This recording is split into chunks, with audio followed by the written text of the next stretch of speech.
یہاں تک فرمایا گیا جو عورت اپنے شوہر کا دل خوش کرنے کے لیے بنتی اور سمرتی ہے، اللہ تبارک و تعالی ایسی عورت کو نفل نماز پڑھنے سے زیادہ ثواب عطا فرماتا ہے۔ لیکن یہاں بازار میں جانے کے لیے نہیں سمرنا، ولیمے میں جانے کے لیے نہیں سمرنا، باہر نکلنے کے لیے نہیں سمرنا، عورت کو اگر سمرنا ہے تو شوہر کے لیے سمرنا ہے۔ اور ایک بات بھی اپنی بہنوں سے کہہ دوں، اللہ کے رسول علیہ السلام نے تو یہاں تک فرمایا جو عورت عطر اور خوشبو لگا کر اپنے گھر سے نکلتی ہے کہ وہ خوشبو مردوں کو اپنی طرف مائل کرتی ہے، ایسی عورتیں قیامت کے دن زانیہ عورتوں کی حیثیت سے اٹھائی جائے گی۔ اللہ اکبر۔ شوہر کے لیے بیوی کے ذمے 10 حقوق، جو کوئی عورت اس 10 حقوق کو ادا کرے گی تو پھر ان کی شادی شدہ زندگی میں اللہ کی رحمت ہوگی۔ نمبر 1، شوہر کا ہر حکم جو جائز اور حلال ہو اس کو ماننا۔ نمبر 2، شوہر کی خدمت کرنا۔ نمبر 3، شوہر کے گھر میں شوہر کے بغیر اجازت کسی کو گھر میں داخل نہیں ہونے دینا۔ نمبر 4، شوہر کے مال کو شوہر کی اجازت سے خرچ کرنا۔ نمبر 5، شوہر اپنی حیثیت کے حساب سے آپ کو جو دے، جتنا دے اس کا شکر ادا کرنا، ناشکری نہ کرنا۔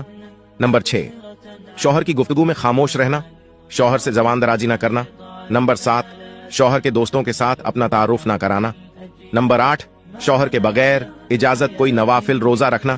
نمبر 9، ہمیشہ شوہر کے سامنے مزین یعنی تیار رہنا۔ نمبر 10، جب شوہر گھر سے نکلے تو اسے دروازے تک چھوڑ کر آنا۔ اللہ تعالیٰ سب عورتوں کو اپنے شوہروں کے حقوق ادا کرنے کی توفیق عطا فرمائے۔ اور یاد رکھیں، شادی شدہ عورت چاہے وہ تہجد پڑھتی رہے، چاہے وہ نماز پڑھتی رہے، چاہے وہ قرآن پڑھتی رہے، وہ اس وقت تک ایمان کی حلاوت نہیں پا سکتی جب تک کہ وہ اپنے شوہر کے حقوق کا حق ادا نہ کرے۔